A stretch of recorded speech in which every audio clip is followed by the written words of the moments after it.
mimi kama mchezaji nilimfuata kwanza, tukasalimiana kuhakikisha kwamba tunapeana ni fair, si ndio? Lakini mimi ndio kwanza kumuomba jezi.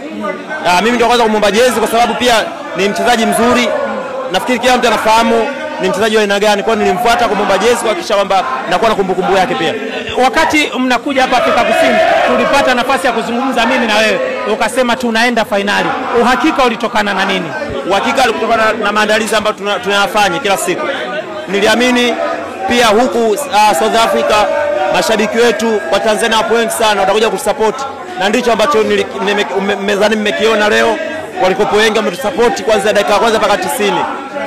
Sawa, lakini pia kipa wao alitamba sana, alisema mtakuja nyumbani mtaona tutachofanya. Nafikiri wameona walichotufanya. Hakuna wapo pale Tanzania wanawasubiri, mnawaambia nini? I say moja moment ambayo naisubiri ni kwa wana Simba kuvipokea timu yao. Nafikiri jambo lilikuwa la muda mrefu sana wanalisubiri kwa hamu kubwa sana.